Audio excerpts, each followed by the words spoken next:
started. Thanks, Wendy.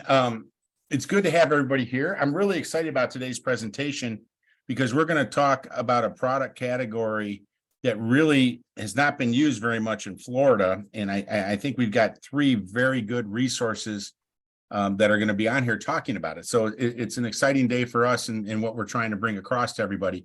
So this course is actually a part of our Oldcastle APGU University course program. It is a ventilated facade systems, talking about the versatility, creativity, and the resiliency of those systems.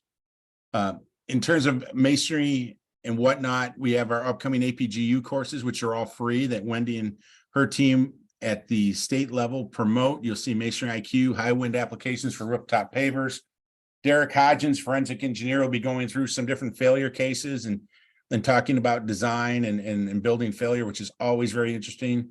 We'll be reviewing cast stone and the specifications and product performance. And then what you need to know as far as specifying an SRW system, and then thin veneer detailing. The link on this slide, you'll see down at the bottom, is one that you can take to register for the APGU. If you look at it right down there on the bottom. And you're welcome to take a screenshot of this slide and go to that site and register. If you've already been on there, you've already gotten invitations for us. Oldcastle itself, we like to think that we're a large company, but we think like a small one. So it's at national reach and local support. As you all know, I'm with Coastal, you'll see down here, which is Southern Alabama and Southern Mississippi. And then we have all of Florida. We have a number of sister companies all over the country and in Canada, and we all work together. So if you have a project that is in Idaho, we can work on the specifications, and our partner company, Amcor, another CRH and Oldcastle company, can help at the job site level, so we can make sure you get accurate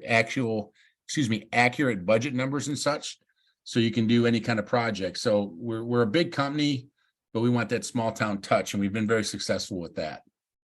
Today's presentation, again, is ventilated facade systems, and I'll be bouncing in and out of the presentation after this introduction. I'll be in the background answering questions and helping out. Our first presenter is going to be with Gridworks. His name's Kyle Vanderwelt.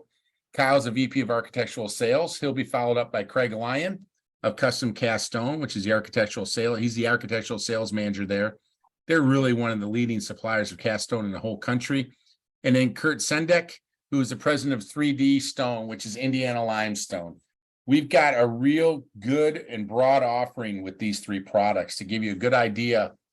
We'll be talking about the ventilated facade systems and how they interact with all these three products. And we'll also be able to show you some different details and things that are out there design opportunity wise, utilizing cast stone and limestone in a typical masonry application. Our learning objectives: we want you to understand the engineering values applied, the safety and resiliency and the life of the building that a ventilated facade system can give you. We also want you to understand how they interact with the best practices of LEED. And participants are going to learn how a ventilated facade system can satisfy energy and structural code requirements. We're going to have all these things sprinkled throughout. Kyle's going to lead off, then we've got Craig and Kurt, but we're going to be talking about these subjects throughout and how they all interact together in a ventilated facade system. We also want you to understand the various connection details and how you can take those connection details and utilize a large format stone to really get something out of your design and really give you that look that we're trying to work towards. We want to also show you the different exterior finish opportunities in stone and cast stone. A big part about what Craig and Kurt will be talking about is size, scale, texture, all those different things that can be put into a ventilated facade system with either a cast stone or a natural limestone, but they aren't going to lose sight of the full bed opportunities. They've got some great beauty shots in both their presentations to give you a real idea of some of the things you can do. And we want you to understand the resilient characteristics. It's really important to have a resilient product in Florida with all the interaction we have with Mother Nature and all the different things that happen. So we'll have Kyle leading off. He'll be going through the installation system review. Cast stone will be next. I'll be talking again about the interaction of cast stone with a ventilated facade and the finishing options that it offers. And natural stone will be doing the exact same thing, talking about the natural stone's interaction and their capabilities to work in a ventilated facade, but then also a myriad of different finish options, size, scale, all those different things. As far as questions, I'll be watching the Q&A as best I can. As each speaker is finished, they're going to start watching Q&A for not only questions about their product, but there may be a question about installation system when we're talking about stone. Kyle will be available to do that. Excuse me. Craig and Kurt will be doing the same thing. So you'll have a bunch of people in the Q&A section. And with that, I'm going to be handing it off to Kyle at GridWorks. Kyle is an architect. He went to Iowa State, and he has been the VP. Let me stop sharing here too. Just keep talking all day. He has been the VP at GridWorks for quite a long time. He was one of the guys that have. Kyle, I think you told me once you've been there 18 years or 15, Chris. Close. 15. Anyway, he's a great resource in the ventilated facade industry. Should be able to give us a great idea what's going on. Kyle, I'm going to let you go ahead and get started, and I'll be back in a little while. Excellent. Thank you so much, Chris, and appreciate this opportunity to discuss ventilated rain screens with all you folks. As Chris said, my name is Kyle Vanderwelt. I'm the Vice President of Sales and Marketing here at GridWorks, and I've been here for about 15 years. GridWorks, just to give you some background about GridWorks, GridWorks designs, engineers, and fabricates ventilated rain screen systems. We've been in business since roughly 2005, so we're approaching about 20 years now, and we have 15 million square feet of ventilated rain screen facades out in the market right now. We are a U.S.-based company here in Dallas, Texas, and we like to continuously innovate and expand ventilated rain screen capabilities with all of our systems. So, and speaking of those systems, regardless of the panel height, thickness, size, weight, GridWorks offers a ventilated rain screen anchoring system to facilitate and install all of those options. So here are, I would say we have roughly 5 standard off-the-shelf systems that we provide for curve cut, mechanically attached, ventilate or adhered. So we really do cover all of those aspects. So no matter what type of look you're going for, what type of panel you want to anchor, GridWorks can take care of you. And then additional to that, GridWorks does like to provide the complete package. So we offer design assist, we offer the shop drawings, the engineering. Of course, we offer the cladding material as well. And in addition, we also offer installation support. So we will fly out to the job site, train the installers to ensure that they get over that learning curve and that they are installing the project to engineering compliance and to specifications. So, we really do provide support all the way from concept to completion. So those are just a few things that GridWorks can support you on with your next project. So let's move on to the presentation. As Chris was saying, this is going to be about ventilated rain screen facades. And in this presentation, we're going to cover, the basics of what a ventilated rain screen facade is, some key principles, how does a rain screen facade perform? That's what we're going to cover for you. And then, of course, through that performance, what kind of advantages do you get from installing or specifying a ventilated rain screen?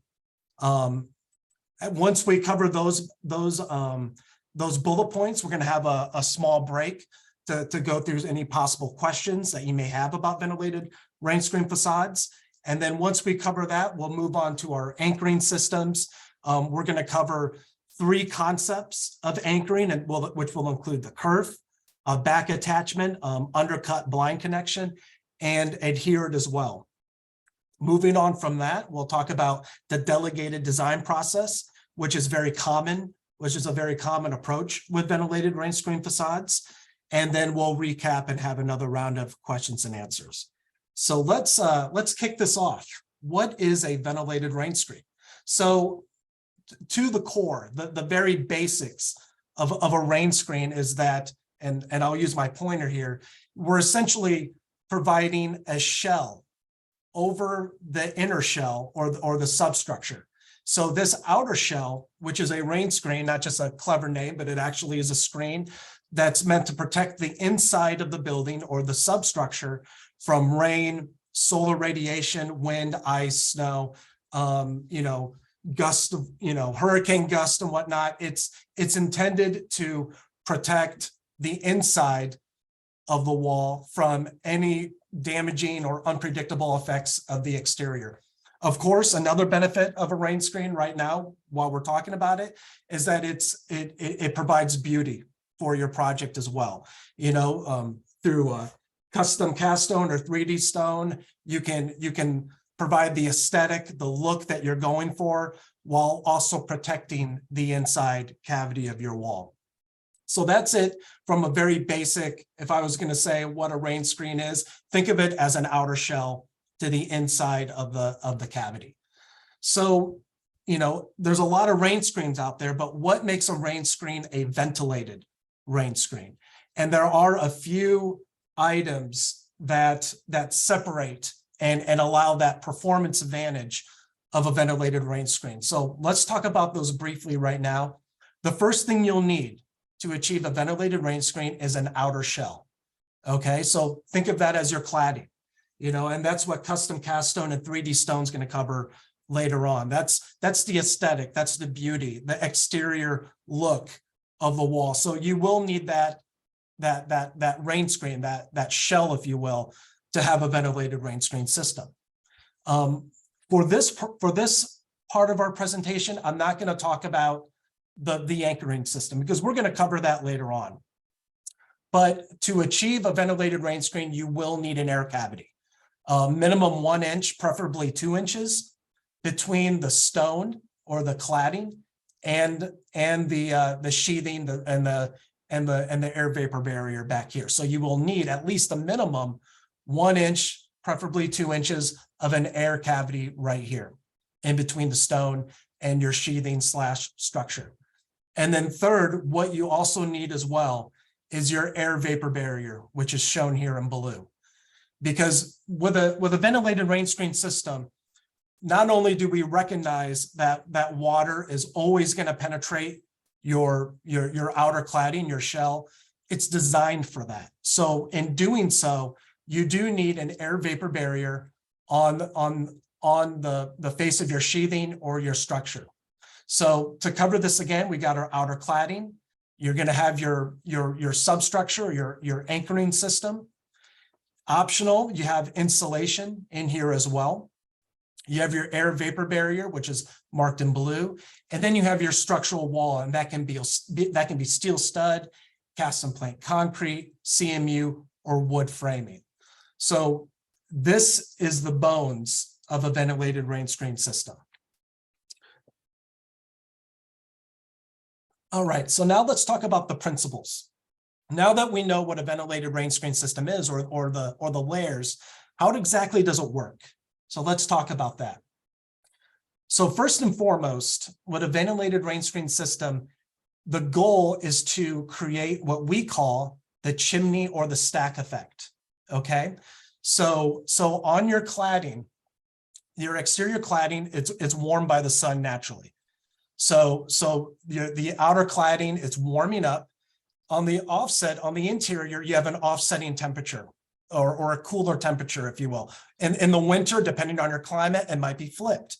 But the bottom line is that you have two temperature differentials, one on the interior, one on the exterior.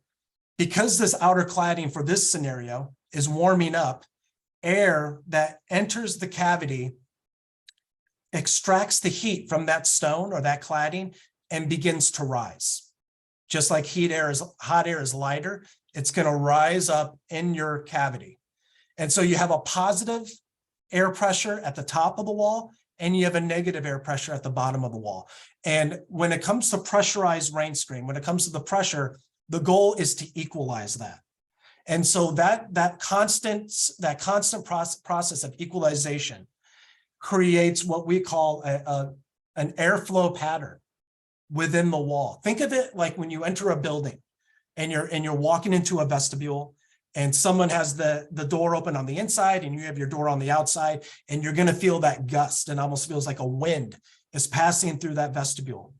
Think of that as a ventilated rain screen as well, but it's constantly taking place because air is moving in, and the pressure differential here is creating that airflow pattern.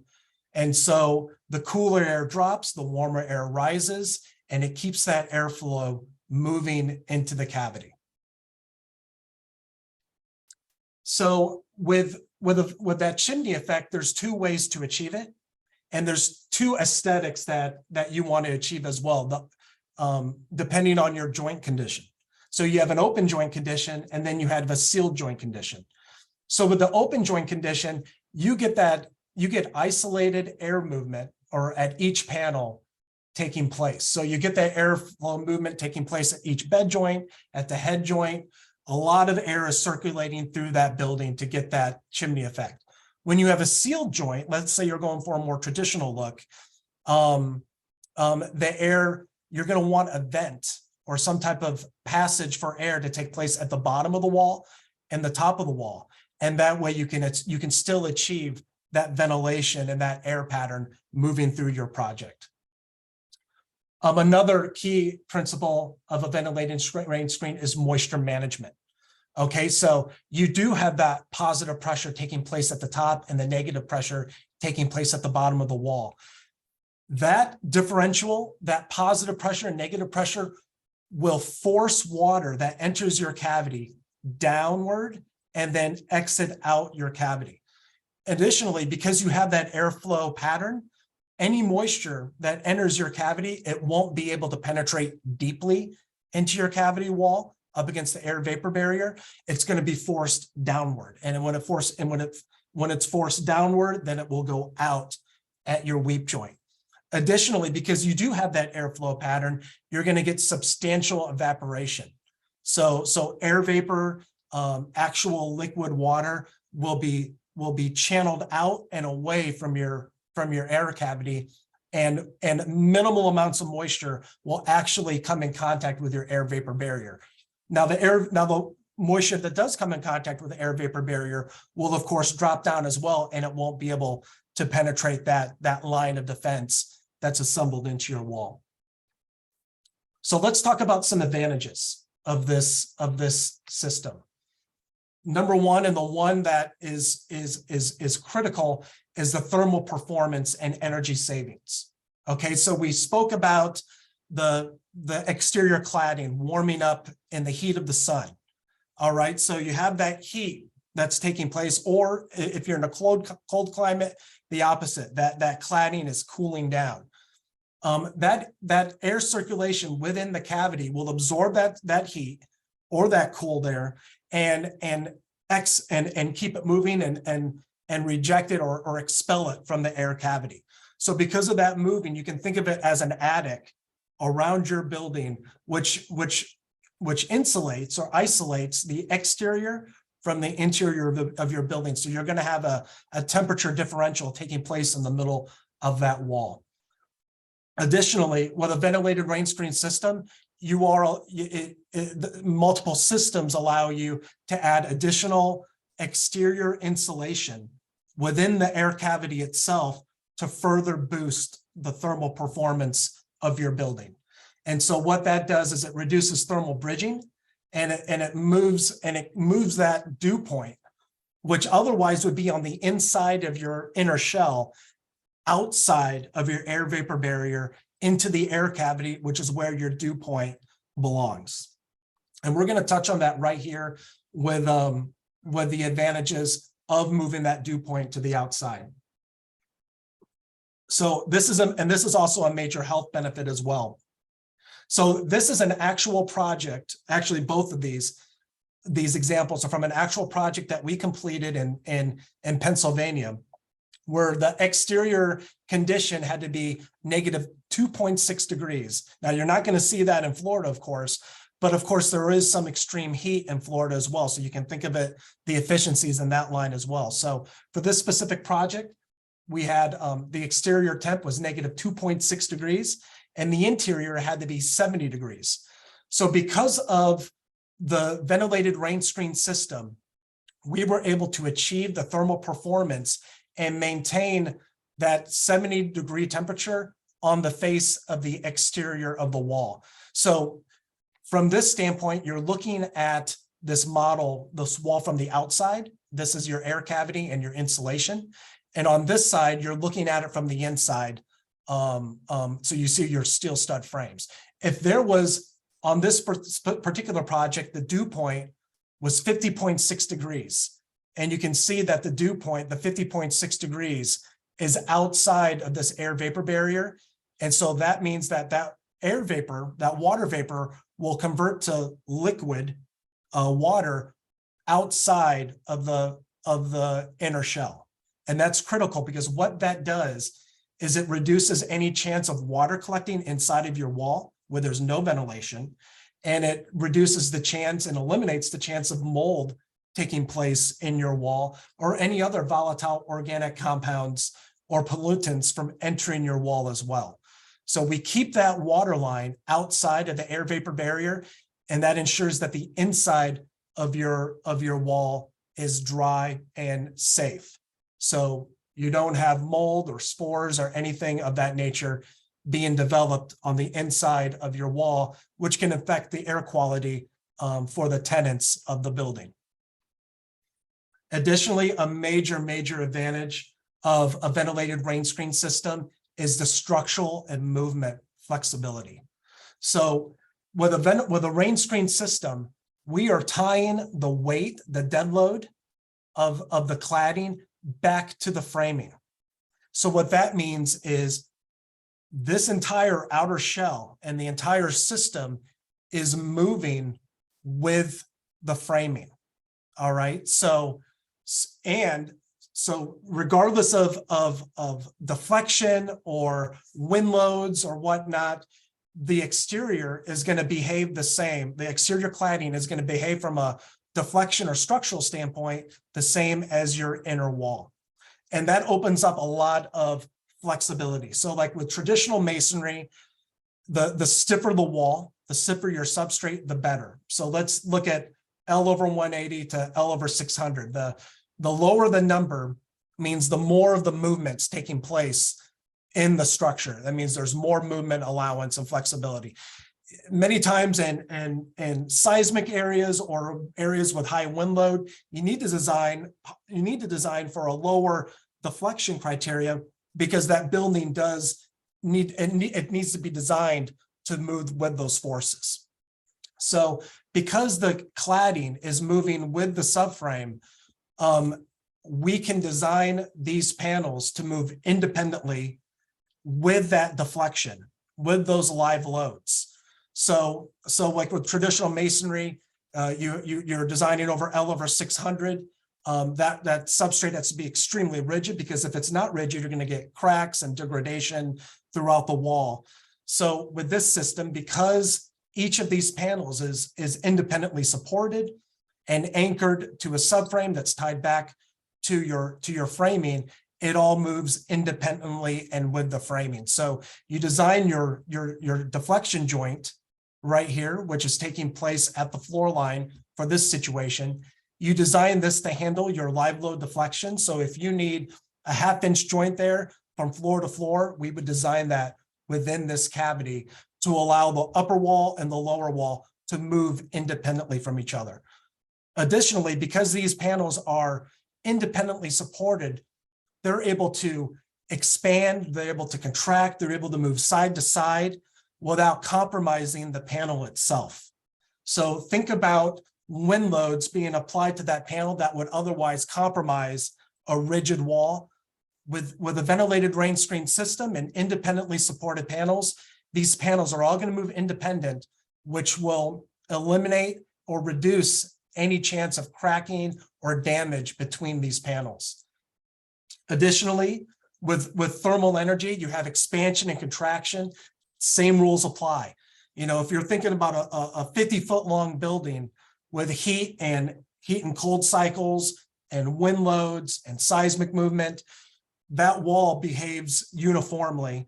And so it requires movement joints taking place at each module to allow for that movement to ensure that there's no cracking. With a ventilated rain screen system, Each head joint you can think of as its own movement joint. So over the expanse of the wall, each one of those joints is taken into account movement, so that wall will be able to handle that deflection and that movement across the entire span through each individual panel. So that is a major advantage of a ventilated rain screen system that's designed in this fashion.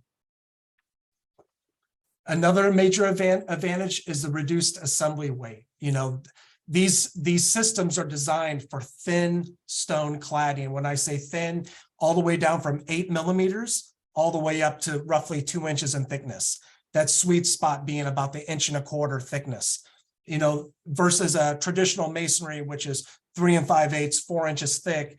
These panels are designed at 1 1/4 inches thick, so they are lighter. That's less weight for transportation, reducing transportation costs. It also results in these panels being easier to handle for a workforce. You know, many times panels that are over 180 pounds, those need to be mechanically lifted with a device. If it's less than 180 pounds, which a 24 by 48 inch 1.25 inch panel would be, two work folks could raise that panel and install it without a mechanical device. And that is a big advantage when it comes to keeping your labor cost low. Additionally, lighter cladding results in lower foundation requirements because all of that weight will be transferred down to the foundation. That results in a lower foundation requirements and reduced structural requirements for the building. So not only do you save costs with materials, you also can theoretically save that cost savings can be applied to the structure and the foundation as well, lightening your building because there is a lighter cladding skin on the exterior. Additionally, this is also great for retrofits or renovations because you're installing a lighter material. Many times you can go over an existing structural facade and the loading is light enough that many times that reduces the amount of overhead or work that's involved in preparing that existing facade to support those additional loads. Ventilated rain screen facades provide unlimited design options, and that's a big thing. So you can achieve large format, which custom cast stone and 3D stone is going to be talking about later on. Large format panels. You can achieve a sleek modern appearance through open joints, or a more traditional format of cladding like 8 by 16 or 12 by 24. You can get that traditional look as well with a sealed joint. Additionally, because these panels are independently supported, you can anchor unique shapes, unique finishes. There really is no limitation to the type of aesthetic or panels that you want to anchor on a ventilated rain screen system. So this picture up on top, that is a 30 by 60 inch panel. That's roughly 1.25 inches thick. That's a sealed joint. So as you can see, the wall almost looks uninterrupted for that panel size versus this middle photo, which I would say is kind of a hybrid between traditional and modern. You have a 12 by 24 inch panel size with different finishes, but you can also see that open joint application. You know, the panels almost look like they're floating, and that is a very popular design aesthetic right now. So you have your open joint and your sealed joint, and then down here, this lower picture, you can see unique shapes, unique finishes to get that look that you're going for, but also get that performance that you desire as well by using a ventilated rain screen system. And then maintenance is a major advantage as well. You know, ventilated rain screen systems are designed to require minimal maintenance. We talked about the air movement within that wall, the lack of water staying in that wall, the drainage capabilities. You know, that alone will ensure that your inner shell, your insulation, and that wall can stand the test of time because there's less water penetrating And there's so many advantages when it comes to minimizing or reducing any type of damage that would take place as a result of that, as a result of water entering your cavity. Additionally, the flexibility and repairs, because these panels are independently supported, many times you can remove them and replace them without impacting any of the surrounding panels. So if you think about a traditional wall, if you have a damaged panel, you have to go up to the next floor line many times where the relief is taking place, remove those panels to fix that damaged panel. With a ventilated rain screen system, you can remove that panel, the panels around it are not affected, and you can replace it fairly simply. So that alone, that flexibility of that repair is a major advantage. And then of course, joint configurations, you get that, you have your sealed joint and your open joint as well to get those unique looks as well. And then let's talk about the ventilated rain screen, environmental and sustainability. So starting from the beginning on your cladding, that reduced panel thickness means that there is less material being taken out of a quarry to achieve the same amount of coverage than you would with a traditional application. So, and also as a result of that is the reduced transportation costs as well. So you're talking about less material being taken out of the earth and less transportation cost. You have a more efficient building, which requires less energy consumption to heat or cool your building. And then you also have the improved air quality because you have that circulation, that ventilation taking place in your wall cavity. And again, on that cladding as well, ventilated rain screen systems can be used to hang sustainable materials, sustainable cladding materials as well, recycled materials. And additionally, a majority, and I can speak for Gridworks, we 70% of the aluminum that we use in our system is from post-consumer or recycled. I have to imagine that a majority of rain screen cladding options offer recycled material. And in addition, at the end of the life of the building, when that material is being removed, aluminum can be recycled. So that is another sustainable aspect of designing with a ventilated rain screen system. So that concludes the ventilated rain screen portion of this presentation. Chris, are there any questions? No, we really haven't had a lot of questions as we've gone through. Good job so far. But for me, as you're going up with this, you're seeing a lot more open joints now. Yeah. What do you think is the biggest? They just like that definition and they like that, closure of it all, a little soul. I mean, so with open joints, one thing to keep in mind is that you're going to want a black anodized anchoring system to support those panels. So you don't see any of that substructure behind the face of stone. So that's the first thing with an open joint is make sure that it's black anodized. And second, as we talked about in the beginning, the open joint really does lend itself to boosting that performance of the chimney effect and getting more ventilation and getting more of those benefits in your exterior cladding. And additionally, it's a modern look, and in our experience from what we see with our projects that we're getting, most projects that we see, the architect is specifying an open joint because they are looking for that large format, modern look, which is desirable to their clients. Yeah, that closure and pattern and whatnot. A question just popped up on open joints. How do you manage pests and things like that? That's a great question. So there's a material called mortar net that's used.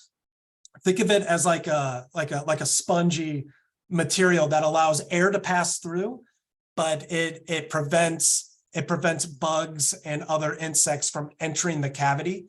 Additionally, there are screening materials that you can apply behind your panel as well. That's black in nature that prevents bugs and other vermin from entering your cladding system. So predominantly I see mortar net. That's what the brand is called. being Oh, yeah. used in the air Is it cavity. a rolled product from mortar net, or is it their traditional mortar net that they use in a typical wall cavity? It's the traditional is what we've Okay. seen, the traditional. Yeah, But that's just a spun bonded poly, and it creates that random mesh on there. So I can It see that does. would probably work. And there are roll materials as well, Chris, that are available to create that screen that allows air to move through, but keeps those smaller smaller, you know, bugs from entering your cavity. And then I know the answer to this, but I'll let you do it.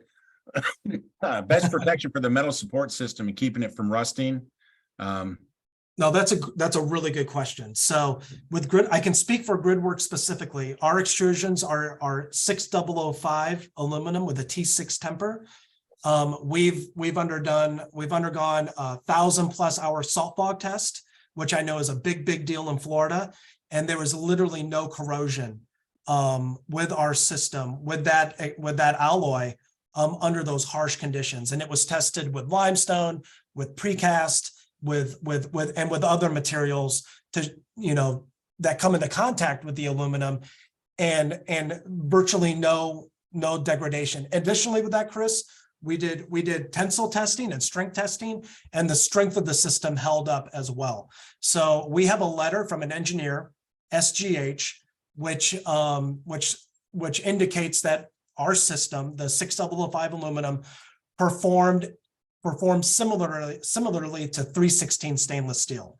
So, you know, if you have the right alloy, the right extrusion, and you have the testing to back it up, you don't have to be worried about rust or corrosion with the system. So are your fasteners stainless because, you know, to help with oxidate or ionization or whatever it is? So we have stainless fasteners are an option if the specification requires it.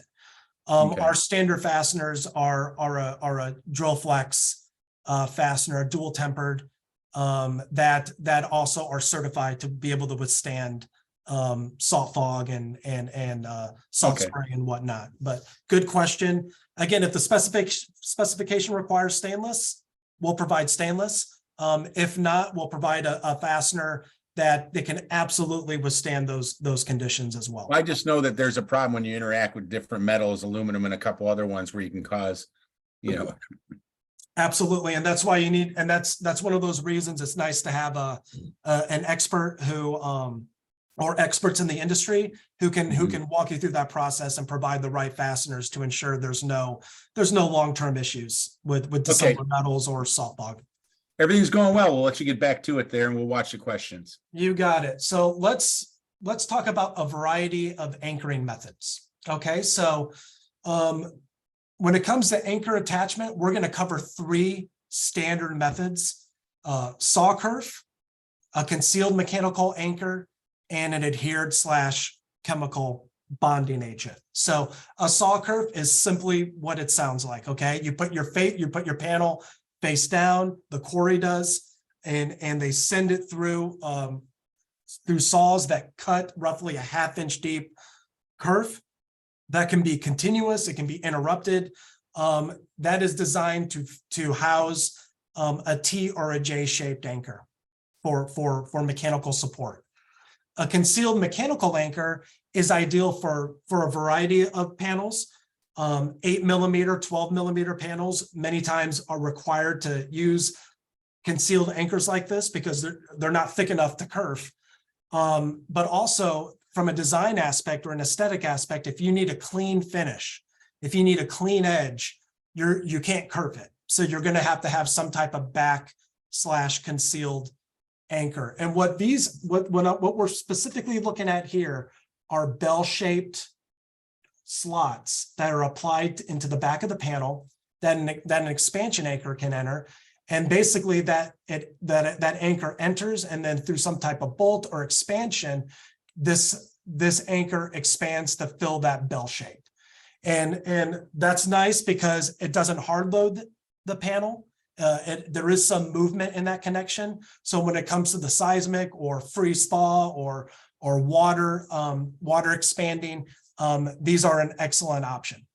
And then additionally, we do have we're going to cover some adhered options as well. One thing with adhered, it is the cheapest option, and it's a great option for projects. There's a lot of new bonding agents out there that are designed to withstand extreme conditions and extreme loads. One thing to consider is you're going to need a lot of testing between the panel that you are providing and the subsystem. And additionally, you're going to need to know the step-by-step installation to ensure that you have the right primers, that you have the right prep to ensure that this bonding agent is applied as specified.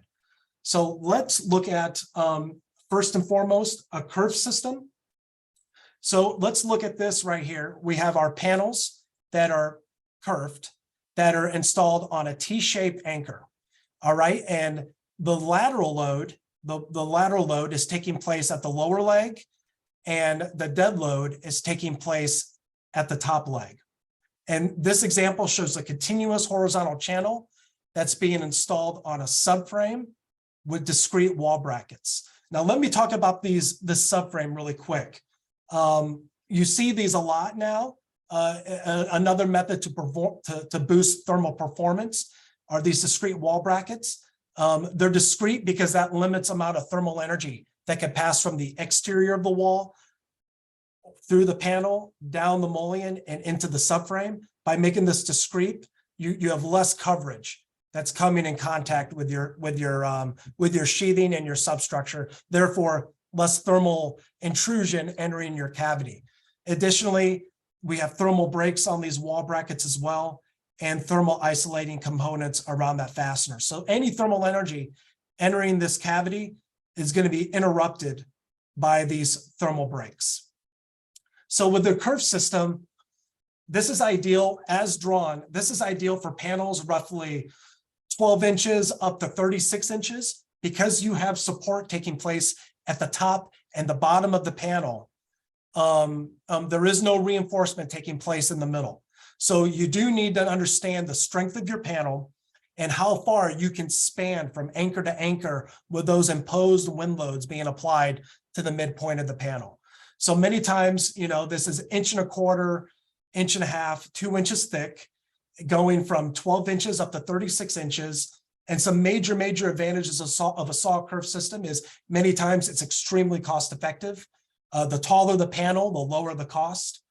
Saw curves simplify the panel preparation and installation. So imagine you have panels arriving to your job site, they're already curved. You literally take those panels off of the pallet and you can install them on the wall. There's minimal panel prep involved with that type of installation. It provides continuous support. And again, we talked about those panel sizes. Manageable panel sizes can reduce the labor expenses. If you can eliminate that mechanical device to lift those panels into place, you're going to reduce the amount of labor involved on installing these panels and the amount of substructure to support them. Specifically talking about GridWorks, we talked about this T anchor, and GridWorks redefined the curve system, if you will, by creating a two-part system where an L bracket is inserted into a silicone bed on the top of the curve, and that panel rotates and engages in place. This is a patented system. And what this does, it allows for the non-sequential installation and removal of panels. So that's really a nice feature with the saw curve system, is being able to install non-sequentially and remove panels as well if they're rejected or broken, or if you need to gain access behind the cladding itself. Some just so you get an idea of aesthetics, some projects that have utilized a curve system. Here's a stadium in Arkansas that used a 16x32 limestone panel with a sealed joint. Here's a project outside of Chicago. These panels were roughly 36 inches in height and were actually modulated to work between floor to floor. We maximized the panel size.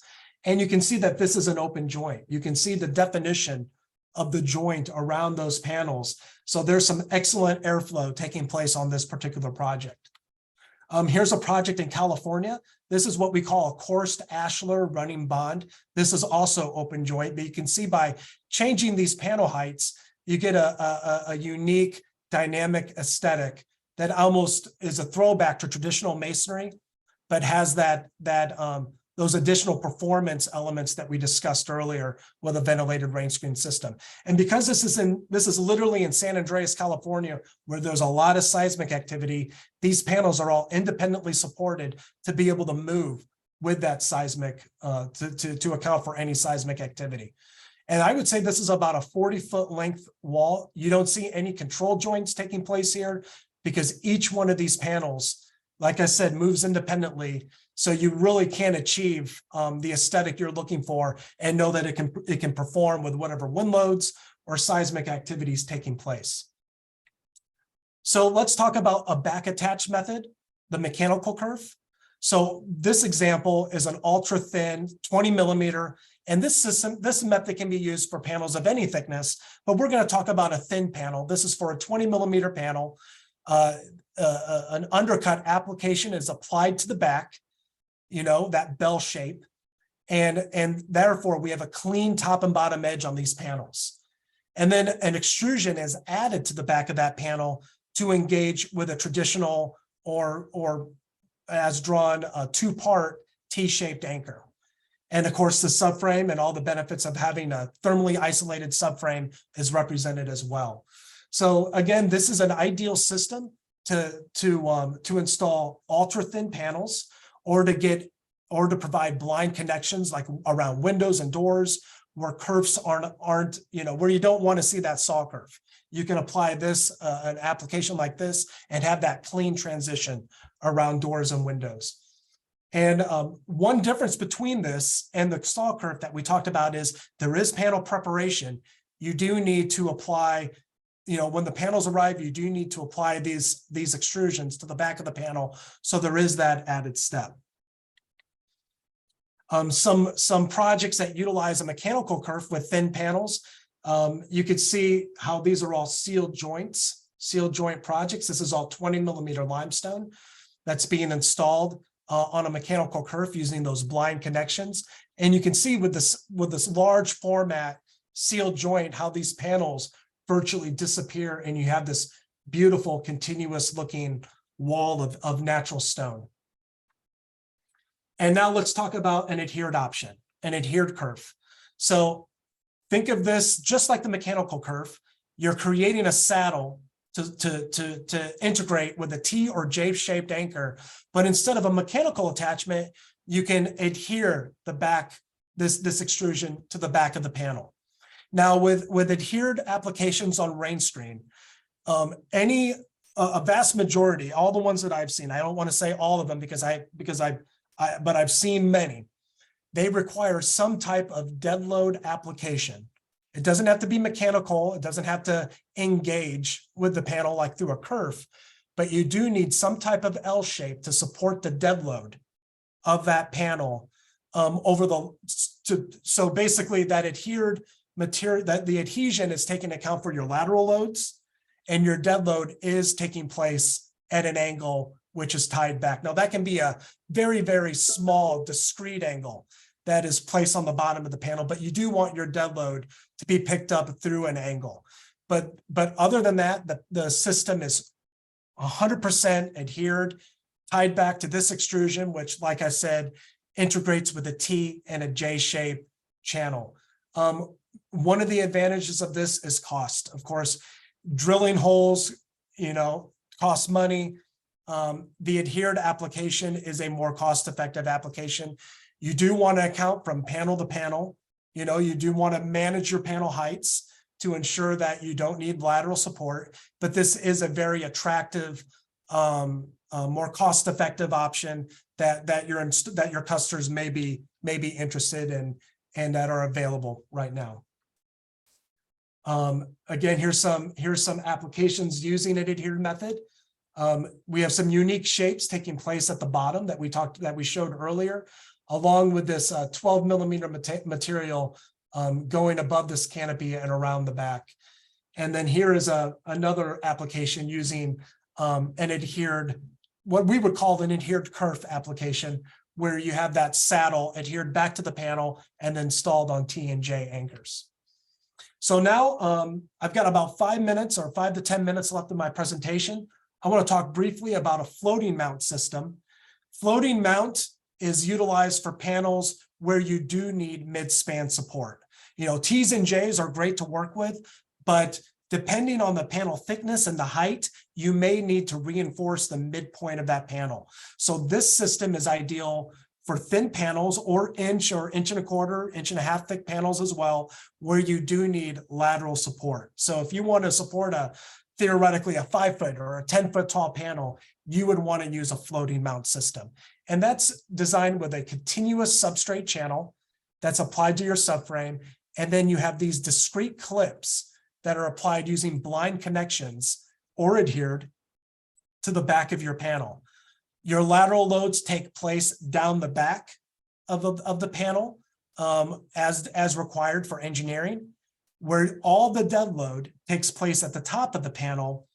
And with this particular system, there's pitch bolts integrated into the clip that allow you set the panel, and then you can micro adjust that panel left, right, up, down to get a nice even joint and get perfect placement for a large panel. The thing with large panels is you don't want too much handling. You don't want to put it on, take it off, put it on, because they are large. You want to be able to set it and then be able to adjust it as needed to get those even joints. And here's some projects using a floating mount system. This example right here, this is a 10-foot tall panel with about 4 rows of a floating mount apparatus behind it. Pitch bolts are at the top that allowed this panel to be adjusted or fine-tuned to ensure that these joints are even all the way across.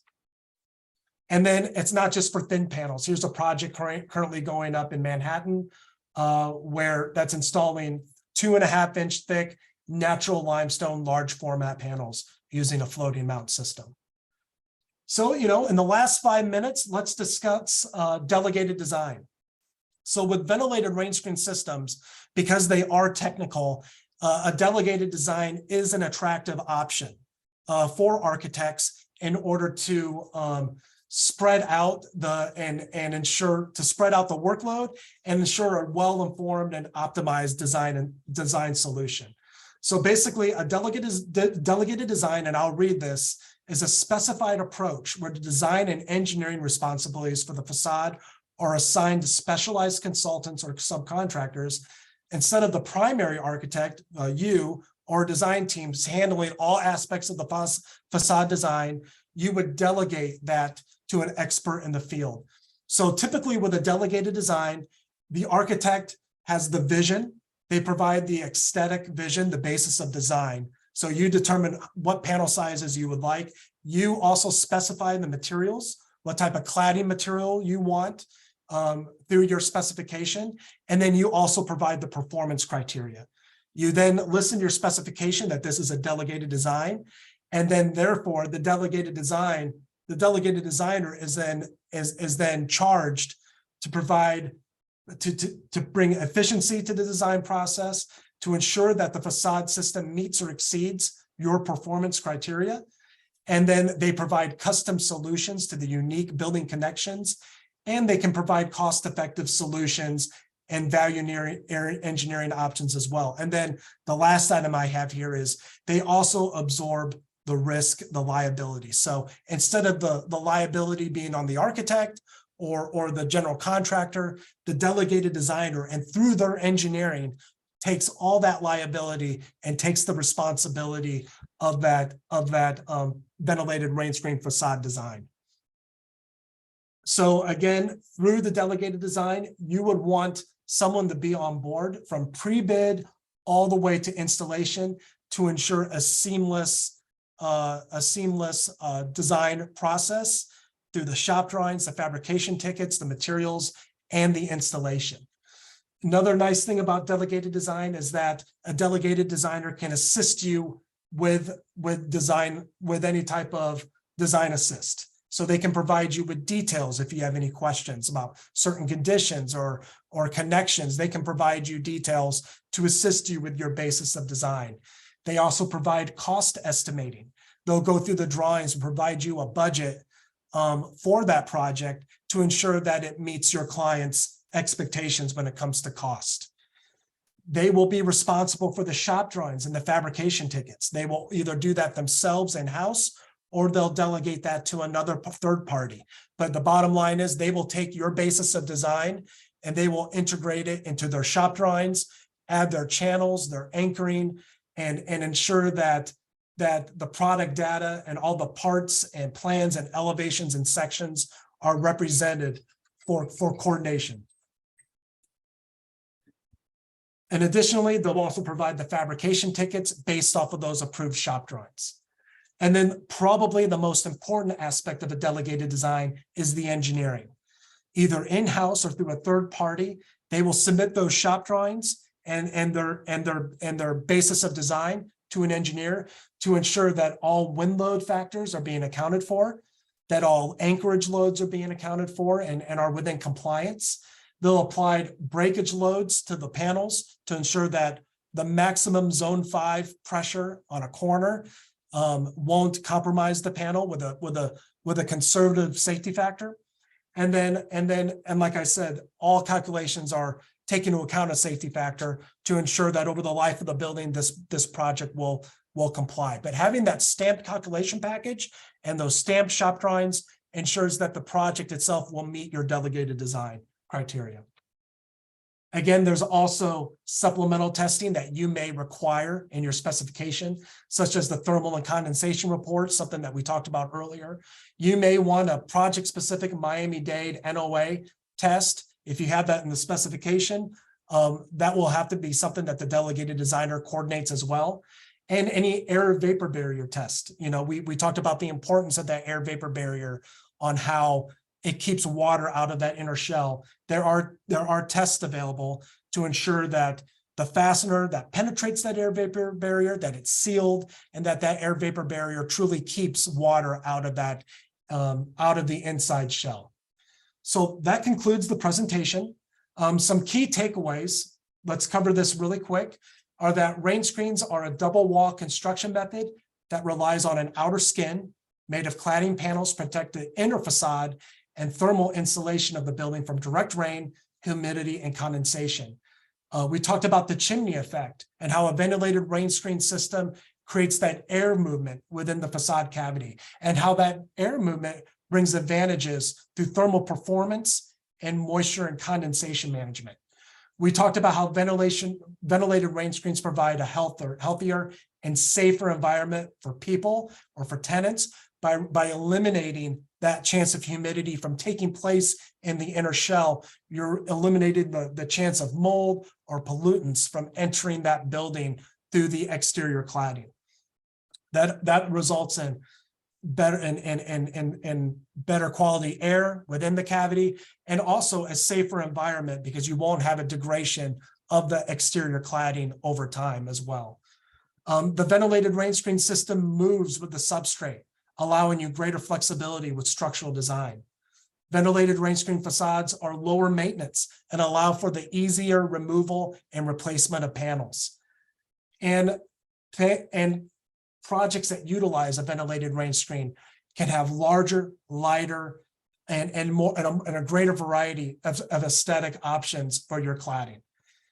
And then we talked about our anchoring systems and how there's a variety of anchoring and attachment methods to accommodate a wide range of cladding materials, sizes, thicknesses to achieve the look that you as the architect want to achieve with your project. So with that being said, that concludes my part of the presentation on ventilated rain screen facades, and I appreciate you all for listening.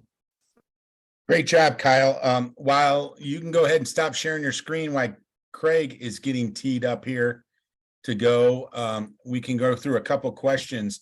The first question that I want to go through is one of the architects had a question about all the specs and the interrelation of the material on the exterior facade and the different hardwares and whatnot. And I basically said that, you know, the hardware is determined by that exterior facade in terms of what he wanted for size and scale, the material. Can you elaborate a little bit more on that as far as, you know, you covered a pretty broad range of things, just so they understand that each one has its best fit, I guess? That's right. That's right. I did touch on it lightly, and I appreciate this question because it is extremely important. So, with every project has to be looked at uniquely because there are unique wind loads and site considerations to take into account. So if you have a site and there is a certain panel size that you're going for that you want to achieve, you have to think about the span from anchor to anchor, from connection to connection, and how that will perform with those wind loads applied. So we talked about the curve system and all of the advantages of using a saw curve. And one of the limitations of a saw curve is the panel height. So a saw curve is great for panels that are 12, 24, 30, maybe even up to 36 inches in height, depending on the panel strength. And that will be the most cost effective, and from a performance standpoint, that'll cover you. Now, if for some reason, and that would be for an 1.25 inch thick panel. Now, if for some reason the wind loads on this project are so high that you can't achieve a 24 or 36 inch panel, then we have to consider, well, if you want to maintain this building material, do we make it a little thicker, or do we reduce the panel height in order to achieve that span from connection to connection? Now, with that being said, as we covered, there are alternates. There are other options. There is mid-span support using that floating mount method. If you wanted to have a 36, maybe even a taller panel, but maintain a thin veneer so you don't have to beef up the structure and you don't have to have mechanical hoist put that panel in place. So I guess to answer your question, there really are a lot of variables to consider, but that's also where Oldcastle and GridWorks and our team here can come and assist the architect. We can look at the drawings and we can determine, just based off of this information, based off of the structural information, this is the best, these are your options. And so we can offer that service while you're working through your basis of design. That's a very good point. That's why we decided to do this in a 2-hour period, because we wanted to bring in 3 strong partners to talk sort of all around this subject, to talk about the structural elements and the nuts and bolts, and then get into the aesthetics and different things like that to show the interaction. And the 3 guys presenting here have all talked, we've met, we've gone through a number of different things. So we're doing a lot of different things there. The other question was, excuse me, fighting this cold a little bit. The other question is, in terms of installers, who's your typical installer for your hardware and when you see these systems go up? And if you could briefly talk about how they get trained if they've never had exposure to the product. Good question. Good question. So with us specifically, there are, the good news with Florida is that there are a lot of excellent qualified installers available in Florida who can do this type of application. Some of the projects I showed you were completed in the Miami-Dade area, for example.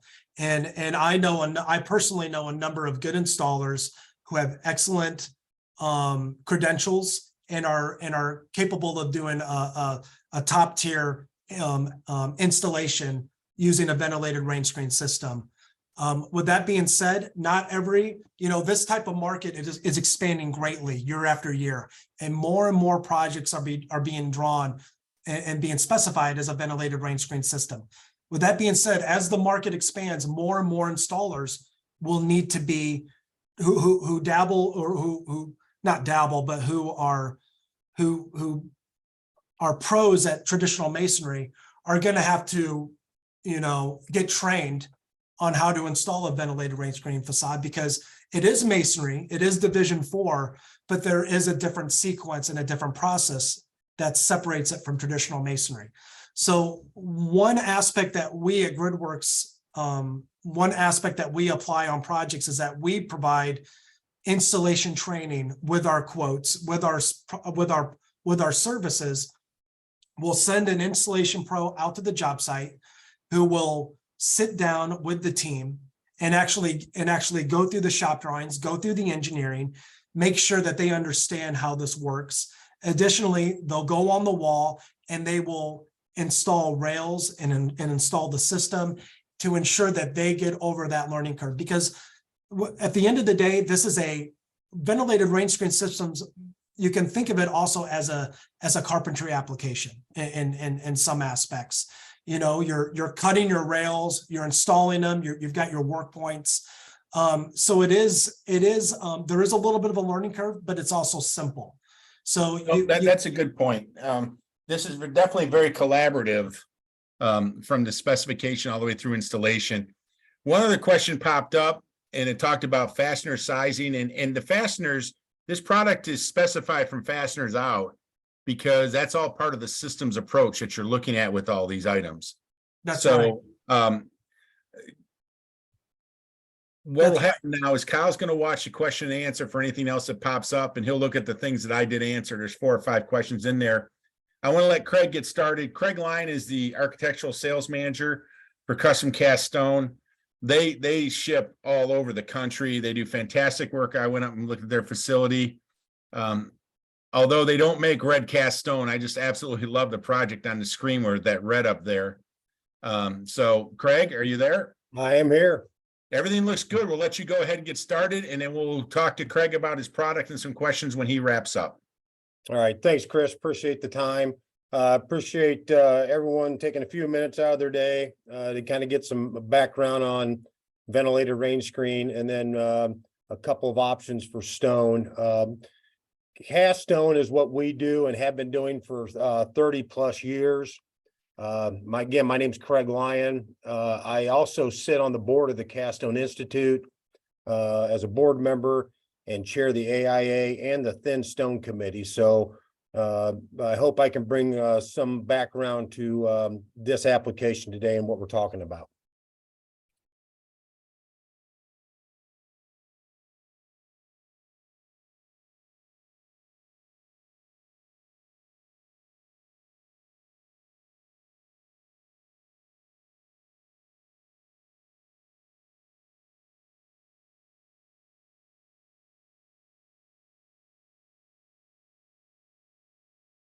Did we lose you, Craig?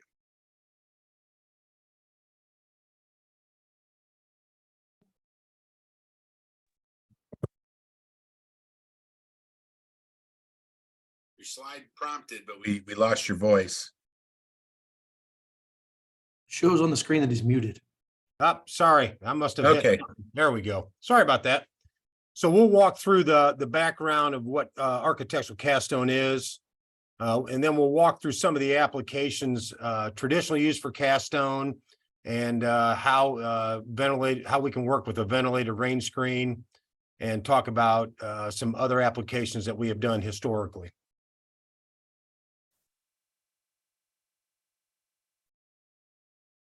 So cast stone is, by definition, is a refined concrete building unit manufactured to simulate natural cut stones.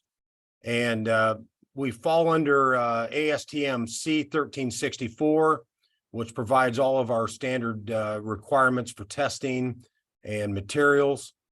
Under CSI, we are in Division 4 under 047200.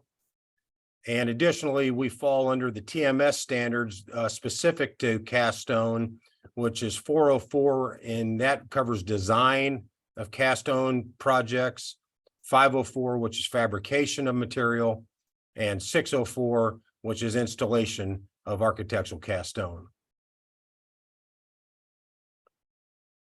We fall, again, as I mentioned in the beginning, we are members of the Cast Stone Institute.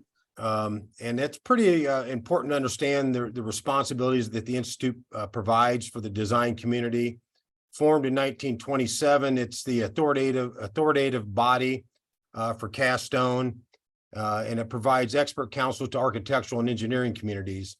And what we do is we provide a certified program for our plants, and the certification process involves testing requirements, a plant inspection that is done by an independent engineer, and then requirements throughout the year of submitting test data back to the Institute to ensure that the plant stays in compliance with the standards under ASTM 1364. So there are producers out there who are not members of the Institute, but the one thing you can rest assured of when you work with a plant that is in the Cast Stone Institute, that they have testing data that is ongoing and they have to have that to stay in compliance. The Capstone Institute also provides online technical bulletins and the technical manual, as you see on the right, which is an online publication that you can download or use on the Capstone Institute site that goes through a variety of different topics and whether it deals with sealants or mortars and kerfs and different types of technical applications. We do AIA programs as well that you can get access to through the Capstone Institute, and a producer member will provide those for you. And we also have offerings on AEC Daily, which you can get to at any time and do your self-education through that program. The Capstone Institute also has a national awards program. So producer members at the end of the year at the annual convention will provide projects they think are worthy of the different categories and get those submitted. And those are again reviewed by an architectural community that reviews the plans and picks reviews those submissions and then picks winners annually during that program. And then we keep close ties to ASTM, the Masonry Society, and organizations like NCMA. So we're very involved with partners in the industry. We make sure our ASTM stay up to date. We develop the Masonry Society requirements along with architects, engineers, producers, and other technical people to keep the Masonry Society standards up to date. And then we also work on continuous product development and advancement. So it's not an idle organization. We continue to look at our product and to see what other applications they can be used for. And then how do we make sure that we have the right materials involved. And again, one of the new things we're developing now is using the new Type 1L cements, which have a reduced carbon footprint.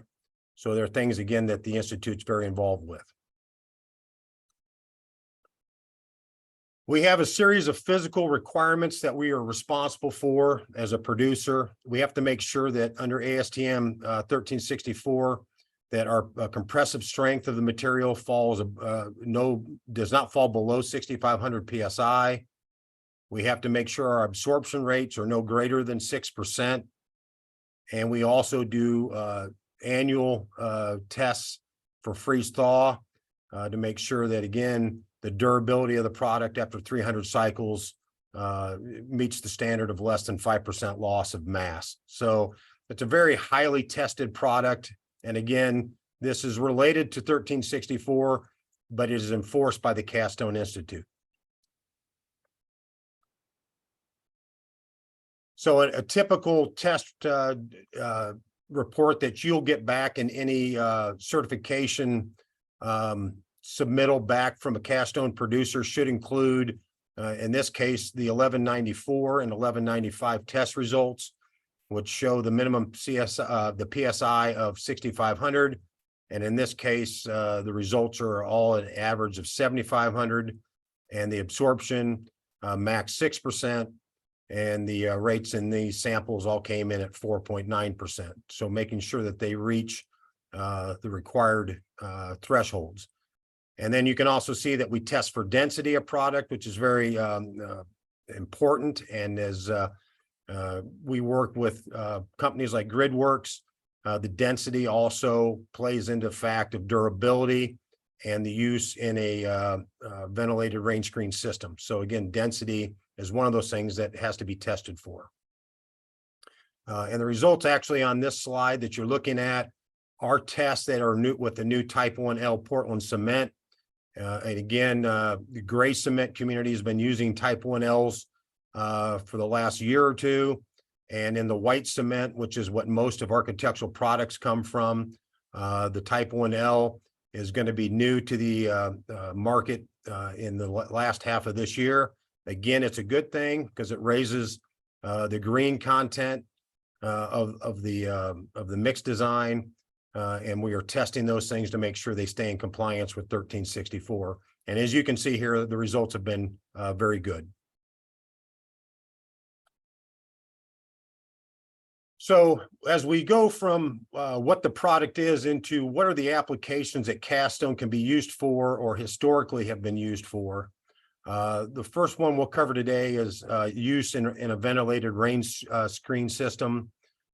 We will also cover briefly what the types of adhered veneer applications that they've been used in, and then full bed depth veneer, which is what the traditional use of cast stone's been. And again, like I said, the cast stone producers don't sit by idly and decide that, you know, we just want to make full bed depth material. We know that they're in the design community today. The need for versatility and options are there. So that's one of the reasons you see adhered veneer and ventilated rain screens as part of the applications for cast stone. So when we look at cast stone and ventilated rain screens, the things we want to tie together is one, the history of cast stone. It's centuries old. It's not a new material. It's nothing that doesn't have history in use, and it's been used widespread in the United States and Europe really since the early 1900s. It is a sustainable product. It's a 100-year life material when it's used in full bed depth material or full bed depth masonry that we know over the years. And we've also used it in thin veneer systems as well. It's high strength and it's a low absorbent material, make it an excellent material for ventilated rain screens. So it has very predictable results because of the quality control in the production of cast stone. And then we have a lot of varieties in terms of colors, blends, and unique features that we can bring to a ventilated rain screen system, which is one of the nice things about being able to design and cast materials for certain applications. So in addition to those, the testing we talked about early on about absorption and compressive strength, freeze thaw, there are additional tests that we need to do. And these are provided again to companies like Gridworks so they can evaluate the material. And then as Kyle said, you're going to go, the dedicated design that they provide will have all of these test data involved in their evaluation of the project and the material. So some of the additional tech data is absorption and density tests. Again, we already provide some density with our testing as it is, but we've also done modulus of rupture tests, flexural strength, and kerf tests. Kerf tests are important because that will tell the integrity of the material with a saw cut kerf and the ability to withstand pressures and forces that are important in that kerf setting. And then also pH testing, which gives Gridworks feedback on the level of pH or alkali in the material. So they need to determine if there's any coating that's needed for the kerf system. So when we started to look at what can cast stone do in terms of providing design elements to a rain screen system, our internal design group took the challenge up and took the clip system that Gridworks has and started to imagine what you can do with different details. So in this case, we took a cut section of what we call a wave grid system or a wave pattern and worked it into the system. So again, once this is on the building and you step away from it, you will see the pattern, the shadows that a particular wave in the stone face can create. So it allows the designers to keep a lot of that, what you bring to the table in terms of detailing for your customer and your client, something unique. And again, in this case, when you look at the details of the stone, there's repetition in this. So as a fabricator, my costs are controlled because repetition of the design. And it's something that is, again, what we're well suited to do. And in this case, we put a slate color in the design. You could do almost anything you want to in terms of color. You can make this blended units. You could make it, any sort of monochrome, but it gives you the freedom to design as you want. And one of the neat things about it too is if in the middle of this you wanted an embossed seal for the client, maybe it's a government structure or a school, and you wanted to inlay some the name of the structure, all those units can be designed and cast with all that detail in it. So just continuing with some of it, and you're not restricted, as Kyle mentioned in his presentation, to the format. You can go larger format in this. These happen to be 8-inch high designs or 12-inch high designs that we looked at, but the versatility is there, and the thicknesses can change to the requirements that the rain screen designer decides it has to be. So the flexibility on our end is easy. The design is what will dictate what we can do. But again, as you can see here, there's a lot of variety to what applications you can bring. And again, the value is here. There's value in the repetition of the design. There's also, again, very little waste in terms of manufacturing. So there's very little, excess material produced. Almost zero landfill results of creating these products. So the economy and the value is high with this kind of detail. Traditionally, we've also worked with adhered veneer. So here's some details or an example of a chase bank that has an adhered detail.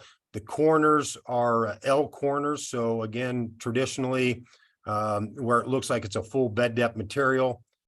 In this case, that L gives it the thickness, but just traditional adhered applications. This is probably a Laticrete installation. So there are a lot of varieties with thin stones that you can do as well. So this building entirely is adhered.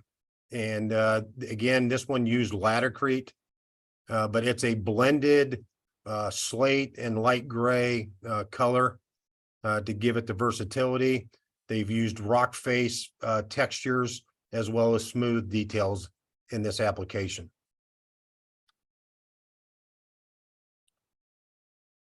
The thing I like about the versatility with cast stone along with a ventilated rain screen system is at grade, at the first level of a building, you may want to have full bed depth masonry for all the contact you may have with pedestrian or even vehicular traffic. So you can put full bed depth material at the base, and as the building goes up and you start to lighten the weight of the building, and you go to a rain screen system, you can have the best of both worlds. So the material will be the same, the look will be the same, but it allows you to transition from full bed depth into thin veneers. And this is a little bit of an example of the casting of the veneer units. This just happens to be what a custom line might look like. The slide before showed you a mechanical casting of cast stone, which creates a higher degree of economy because it is automated. And then this is all those custom details that you might want to add to a building's design. One thing that's important when you're specifying a cast stone system to go with a ventilated rain screen system or with a full bed depth system is vapor curing. And cast stone that is vapor cured ensures that you get harder, stronger corners. You keep hazing and the types of things that might creep out of a cementitious unit, you keep it reduced or eliminated, and you have consistent colors and high strengths. And one thing about a proper vapor system, the CO2 is not vented into the atmosphere, but it's introduced back into the chamber so that the material as it's curing absorbs the CO2, and now it's embedded and helps with the curing process. And just an example of what some of the typical finishes you might see with a cast stone product might be: a smooth finish, a split face finish, which is the middle one. And to the left, you have a rock face to finish that provides a little bit more of a projected rocked finish.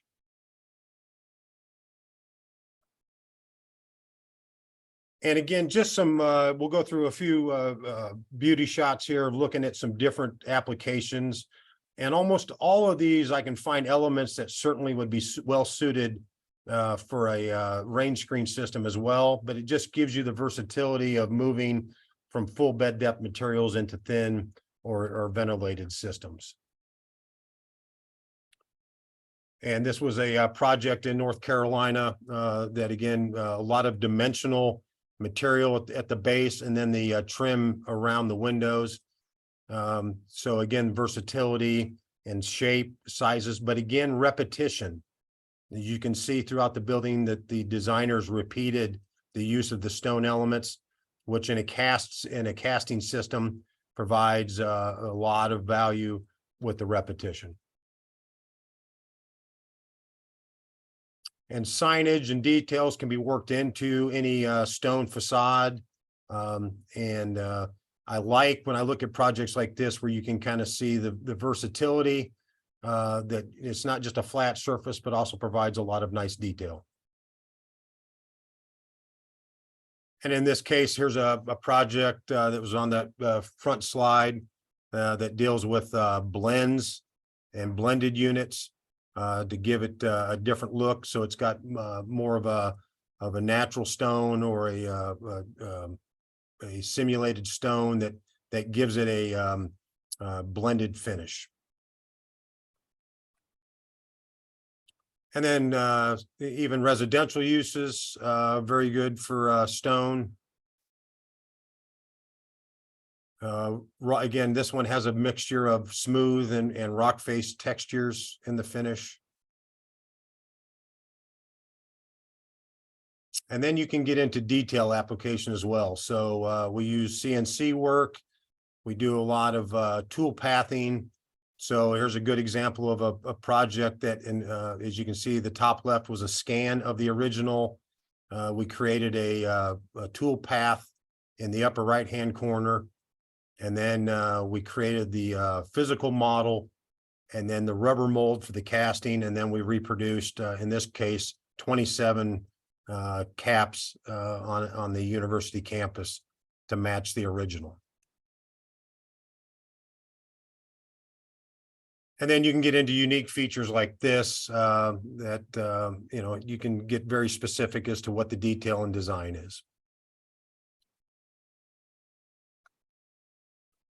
So that kind of concludes what I have. I just wanted to bring to the presentation that Kyle gave, the opportunities to work with cast stones and the ventilated rain screen systems. There's value there. There's sustainability there with the product. And there's a lot of options with detail and design that we can have, that we can provide to the final project. Appreciate your time. Great job, Craig. Thank you. We can finish up with a couple of questions. Why you can go ahead and stop sharing your screen. We'll let Kurt jump in there and get teed up and ready to go. And then in terms of, we didn't have a lot of questions on your stuff, but some things came to mind for me in terms of the layout and everything that you guys all do up there. With your machinery capabilities, you guys can really crank out the economies of scale for production on this. Yeah, absolutely. And we are the only cast stone plant in the country that's producing everything under 1364. So we're rare and unique in that. And that's one reason we have a large footprint and provide projects, from New Hampshire into Florida. We recently produced a fresh market in Florida, and then into the West. So we cover a lot of territory, but that is because the variety and the scale of economy we can provide. Right. And then the ASTM 1364, because of the precision involved with what we're doing with a ventilated facade, that's a good standard to have to any kind of stone you have attached, correct? Correct. Yeah, it's the correlation. Everything that we produce, whether it be in thin veneers or that, correlates to the full bed depth 1364. And that's why those supplemented tests we do just enhance what the mixed design tests are for, and allows us to provide in a lot of different mediums the same material. So that's pretty interesting stuff as we go through it. Craig will be in the background to answer any questions. Let me see, there's nothing in there for him. But thanks again, Craig. And let's go ahead and let me introduce Kurt. Kurt Sendek is the president of 3D Custom Stone out of Indiana, again, outside of Indianapolis. And you'll see with him, he'll talk about the capabilities and what they can do, just like Craig can in terms of the curves and making things interact and all that. But you'll see in his presentation, there's a lot of things to look at in terms of large scale, different items and volume and whatnot. Kurt, you all ready to go? Yes, sir. Thank you very much, Chris. Okay, let her rip. All right. I want to first thank you guys for the opportunity to present. Also, working with Craig at Custom Cast Stone has been fantastic. That's, if you guys are going to put cast stone on your buildings, they're the ones in the country that we trust. And, you know, when we cross-sell against other cast stone companies, we tear them apart because of processes, and we can't do that with Custom. And Craig's been a great partner. We do work together on many jobs, and we'll continue to do that in the future. We really appreciate their partnership, and we're very excited about the rain screen, working with Kyle and the Gridworks team. We only do Indiana limestone, so that's our forte. You won't see as much technical data in my review versus what Craig went through, because it's natural stone, and we do testing about every 2 years. We really don't see changes in the stone. We have 200 years of history. In fact, we're producing limestone out of the quarries here in Indiana before Indiana was even considered a state. So I'm going to go ahead and I've got a lot of information in here, a lot of there it goes. And a lot of information that's specifically just pictures, and when you get the presentation, you guys can review the data on the bottom of it to kind of give you some reason why we shared some of the pictures. But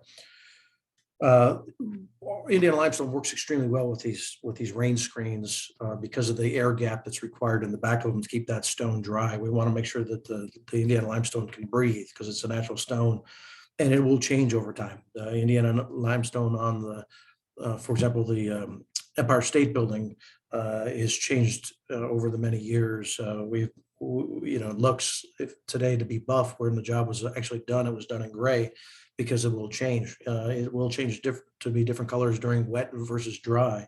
If you want a monochromatic type of look on your building, it is probably something that you'd want to do in a precast cast stone type of work, because it's not natural. It doesn't change as much in color over time as what our product will continue to do. You'll see a lot of this detail in the next. So we're going to plug the company. This is the main production facility. We did almost triple in size this year by purchasing additional companies. So we are going to be modifying the presentation, but we are also an ESOP, which is an employee stock ownership company. We are all owners here at the business. So the people that you see in these pictures are not just people that work for the company. We're all owners. So my wife and I owned the company originally. And we then took it to an ESOP and are taking care of our employees, which gives us an ability to work together with the employees in the same direction, and everyone's making profits for themselves and taking advantage of the long-term aspects of an ESOP. So I'm just going to whip through a lot of pictures here. This building is the National Cathedral. They're in Washington, D.C. It was built over 82 years. It took 82 years to build this. They just finished it just a few years ago, maybe 5-6 years ago. Then they had their earthquake, and then they had a lot of issues with that. But this job was actually built with almost every quarry that's in existence. So you can see over time, you can get that longevity and the consistency in the material. However, when it's brand new, freshly quarried, you're going to see a lot more variation. But as your project changes over time, you're going to see the consistency of the stone. Another thing to note is This entire building, with the exception of the roof, is entirely structural limestone. So the only steel used in this entire building is in the windows and the roof. So everything else is actually just structural limestone. So that's you have the ability to do that if you can, design the building from up front. Here you can see where Indiana limestone, we use it just like what Craig was talking about. We use it with cast stone. We work with it with bricks. We work with the granites. Our stone is not primarily the best stone to be using down on the base course of a high traffic area, because over a period of time, that salt will cause problems in those cases. Then a lot of architects will switch to a granite or a custom cast stone type of work. But you can see how well it blends in. We do it with a lot of jobs. In this case, you can see on the right hand side of that pictures, that's a variegated limestone versus the center of the building is all a buff limestone. So in this case, this is an Indiana University job. They were looking to save money on the project. So they actually took the sides of the building, went to a variegated stone and kept the center part of it in buff. So its ability to be able to kind of try and manage towards a budget. That's one of the biggest misconceptions of Indiana limestone, is that it's significantly more expensive, double, triple the price of doing precast or cast stone. And that's one of the things that I want to bust that myth for you today. As Craig did say, the more consistency you get in design, i.e. if you have the same panel replicated 1,000 times, cast stones, we're not going to be able to touch it, because we do the exact opposite they do.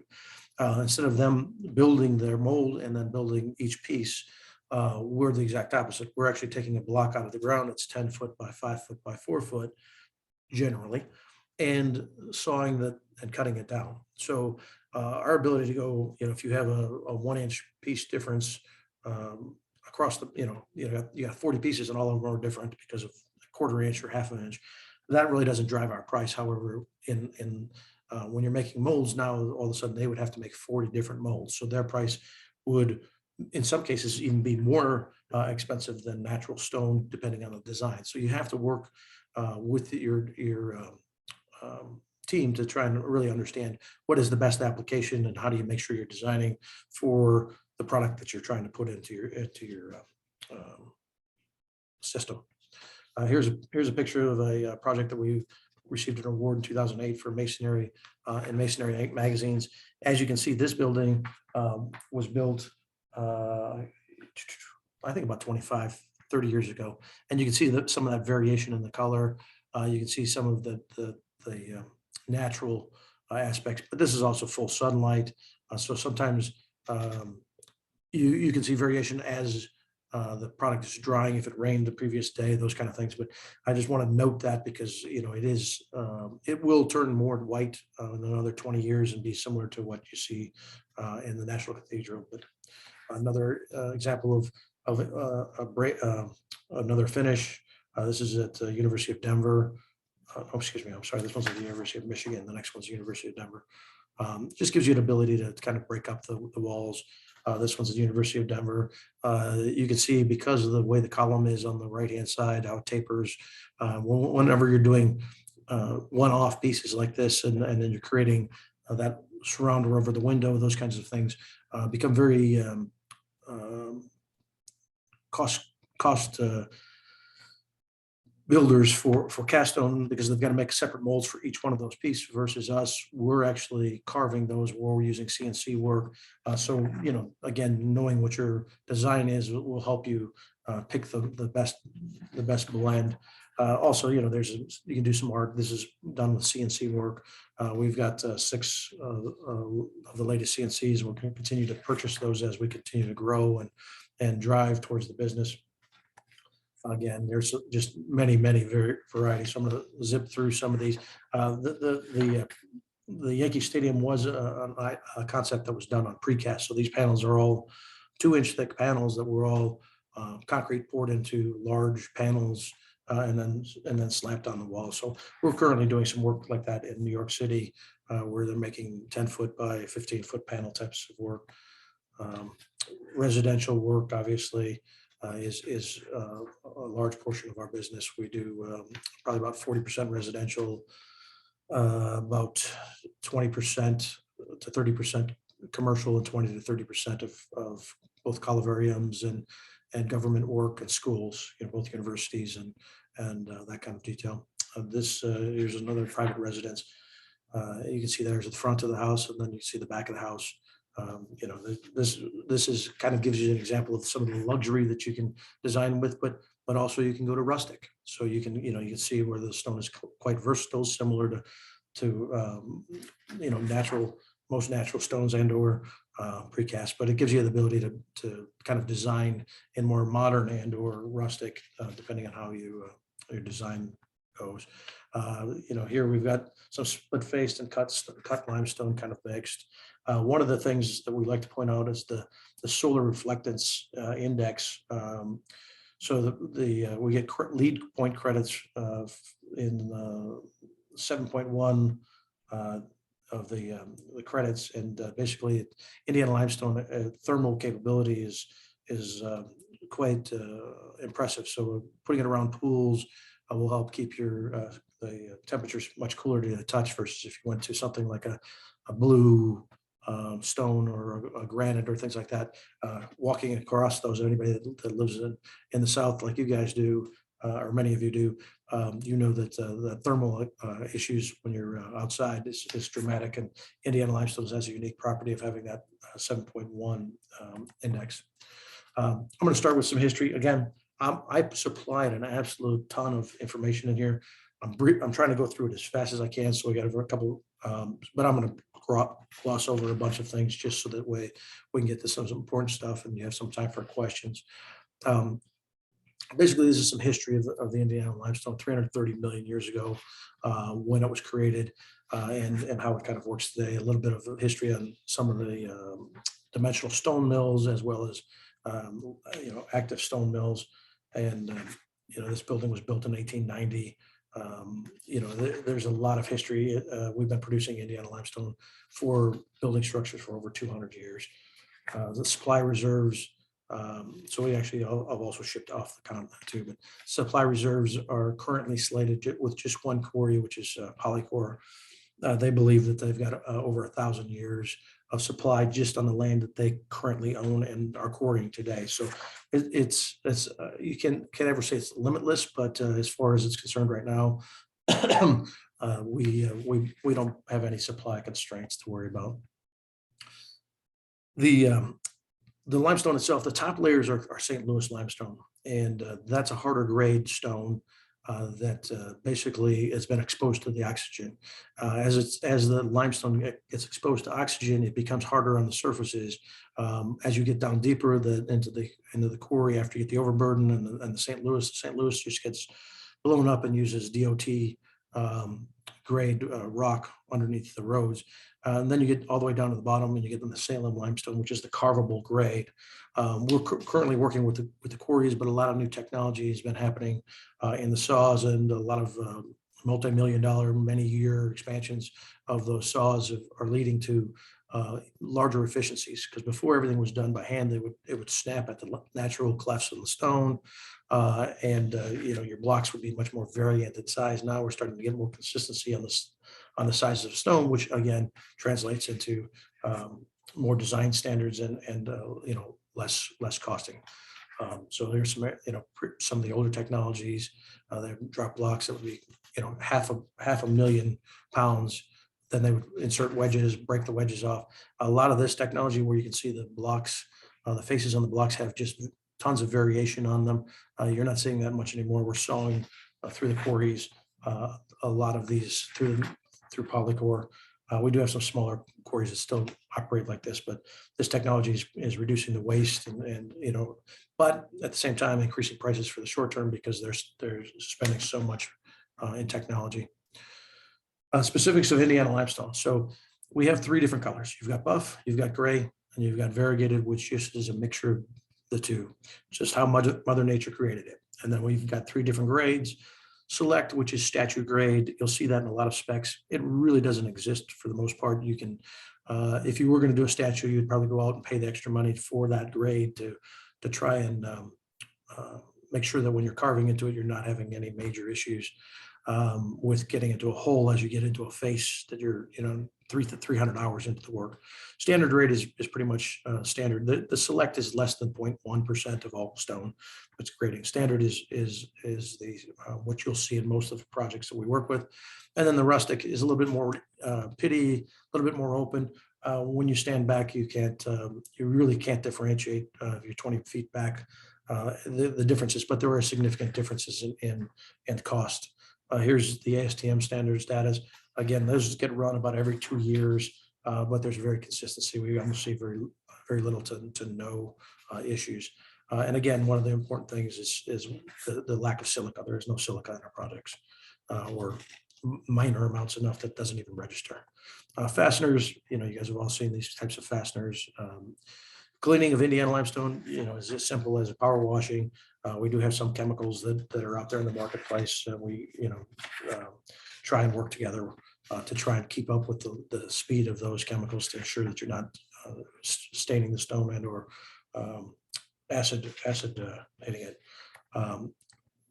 There's a basic difference between cast stone and limestone. If you have to cut through it, you can see the insides versus the Indiana. You can just sand it down. That's not there's no issues. You can see here in the damp proofing and the backup structure of these stairs, that air cavity that we talked about with the rain screening grid works. And again, I apologize for going so fast and talking fast. I'm just trying to jam in as much time as I can to get you these things. This is an example of a Tucker Award design. This is right in Manhattan. That's a variegated stone on that project. So again, when you look back and you step back and you look even at this after 8 years, the stone is blended dramatically, and you can see that they on this project saved a large amount of money. We are actually working on 3 more buildings in downtown New York, a 37, 35, and a 15-story building using the same variegated stone with the owners of this job, as well as the masons and the architects. So the entire team that did this work is working on these other 3 buildings with us. Again, this one's done with a more rustic stone in the columns and the top. It looks all like it's standard grade. It's all done with a rustic stone. Owners were able to save, I think it was like $600,000 off the project on this one. This is another design award winning project that we did. This is one of the key slides of the entire presentation, because you're looking at the grades and the color and the cost curve. So if we can get to a variegated stone, if we can get architects to agree that they like that variation, we've got hundreds of buildings, for examples, that they can go to at IU campus or Florida and every state. We've got tons of these. We actually did a job down in Dallas that the owner was told that the limestone was going to be about $16 million in the job, and that cast stone was $7 million. Then somehow we got lucky enough to be able to quote the job, and we were able to change that job into Indiana limestone, and ended up saving the owner $400,000 off the cast stone price, primarily because of the variation on the job. Also, we've done a study on embodied carbons, environmental footprint on the embodied carbons of that specific job. And versus the original design of cast stone, we had an 85% reduction in those embodied carbons. So that's kind of a nice, if we're looking at lead type of activities, that's great. But that was full bed depth. Many panels were 6 to 8 inches. You might be able to save more money and also carbon footprint and body carbons by going to thinner veneers, but that would be up to your design type of team. Hey, Kurt. Yes, sir. I want to jump in on a question on that and bring up another point. If you go back on that slide, I just want to double down on it. When you're talking about the colors or the appearance, those are strictly appearance grades.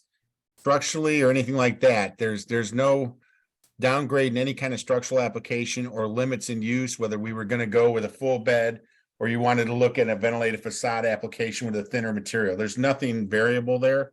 No, nothing. The only difference would be, again, that wind load. If you're a 2-inch panel, we don't, the Indiana Limestone Institute, and then they have it rated by zones, by wind load. They would say typically a 15 square foot panel is about the extent that they would go to with a 2-inch panel. But as far as color and grade, there's no differences between any of that. Just some of the thicknesses could be varied depending on applications. Now, you brought up a good point in terms of how we look at this with the application. Any of these projects that you may look at in Florida with a ventilated system, we're going to look at it as a job by job basis as far as the test data, performance values, how they relate to Miami-Dade standards or whatever standards in place in that municipality. So I think the big key to this is we look at it and you sort of start like you did when you were 10 years old and you're doing your letters to Santa. You put everything you want down there and you get your wish list together, and then you see what will or won't work. I think that's probably the best design strategy on these. Wouldn't you agree when you're looking at stone and things like that? Oh, absolutely. And I mean, Let's have a lot try of and price what technology. you want and see where it fits. Yeah, and we've got technology where we can go to 1/4 inch glued on the honeycomb panels, to increase strength, but also increase price. But that could be used into a panel system very simply and very easily. I mean, there's a ton of options as you're designing from full bed depth all the way down to 1/4 inch panels. So yeah. Yeah, the other point I wanted to make is Kurt's running through a whole bunch of stuff here, and I wanted to put the whole presentation and make the whole thing available to you all so you can go back and reference it. But I felt like this is worth it to go through some of these beauty shots and really sort of get into the heart and soul of some of this product. So Kurt, I really appreciate what you're doing here. We're doing good on time. Yep, I'm going to breeze through the So next several slides are going to go through real fast. Oh, you're doing well. Don't worry about it. Okay. Well, standard products, we as a corporation do not do standard products. We do 100% custom. So when we say this as standard products, it's because it's an AIA and we are not gearing it 100% towards us. But Polycore will do a lot of these standard products. Quite often when you integrate the entire job together, the standard quote unquote standard size products we can do cheaper without any problems. This is a thin veneer on the top. We've got the ability to do that. The radial panels in front of the doorway there, and then the ramp and twist on the staircase. Again, those are kind of unique designs that can be difficult. And that little the guy down there with the water coming out of the lion's mouth is kind of interesting. So there's some different sizes, just like Craig, some standards. We do a lot of paver work, and this is a variegated stone that was only laid about a week before the picture. And again, similar, that thin veneer, you can kind of see the same way the rain screen that Kyle walked through for you kind of gives you that exact type of detail. Restoration work, even though that product's 200 years old, it's still, if in the wrong application, and these were done on balustrades on heavily trafficked roads that over time that salty will eat away. So again, there's some more credits for lead and some design details. The technology is changing rapidly. Right now, this is the factory we just bought has 5 of these old gang saws, and just to change the thicknesses was dramatic. The length of time it would take to saw one of these blocks was 8 to 10 hours. Now we've got high power saws that will run through. You can do a 2-inch to a 1-inch to a 3/4 inch to a 14-inch right next to each other just by going down. And our average drop rate is about 8 inches per minute. So these pieces of technology have really been able to reduce the longevity of us to make the project, as well as the costing, as well as multi-saws. You can see how we're running through. This was an example of at Polycore where they actually have a robot palletizing. We have many CNCs. This is a 5-axis CNC that we can download a bust. We can take a scan of somebody's face.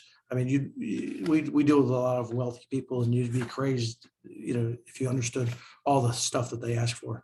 Then we have a CNC lathe. So when you're doing Corinthian capitals, we'll put something on there like that, and 60, 80 hours later, we'll have a bank of 5 or 6 Corinthian capitals. Then we'll go back through and saw them and hand finish them. That's one of the advantages to doing it this way, is we're able to get behind and undercut and back cut. Whereas when you're doing something like a cast, you get a dialogue situation when you do that. So we're able to, and I don't know, you could ask Craig, but maybe they are able to kind of get a back cut and undercut on the back of them to get the similar types of looks at these types of things. Gargoyles, this one was a restoration. They found they had that gargoyle. They wanted to reproduce the gargoyle identical. And so they sent them in, and then we had to send the gargoyles back afterwards. So it's kind of an interesting, so why natural limestone? The aesthetics obviously is there. Proven performance, 200 years of history. 36 of the US state capitals are 100% clad, or at least have at least 50% of the stone on the exterior as Indiana limestone. So you've got a lot of history. You can see some of the larger buildings, back in the days when these were built, all the way back to Indianapolis, 1888. And then the environmentally friendly, which I kind of talked through, the environmental embodied carbons in the industry and the credits. We don't have any chemicals. All the water in our process is recycled. We basically, the environmental footprint that we have is just the diesel fuel to get the stone from the quarry to our factory and from the factory to the site. And we run about $10,000 per factory per month in electricity. And we're currently working to try and convert the first plant to solar. So basically, again, reducing our carbon footprint and helping Mother Nature to continue for the next 500-600 years. So that's the end of my presentation. But if anybody has any questions, I'll hand it back over to Chris. Well, thanks, Kurt. And like I said, we've got all these presentations. Wendy has them available. I got them over to her for one of the first times in a long time in a timely fashion, so she was happy with me today. Those are in her hands. The biggest thing on this is, anytime you're looking at any of these rain screen technologies, it's a collaborative approach. I think these are 3 options that interact very well, and they show the value of that collaborative approach in terms of doing a rain screen program. I don't see any other questions here. We'll see last call if anybody wants to say anything. Otherwise, I did see a lot of compliments in chat, guys, our 3 speakers. I appreciate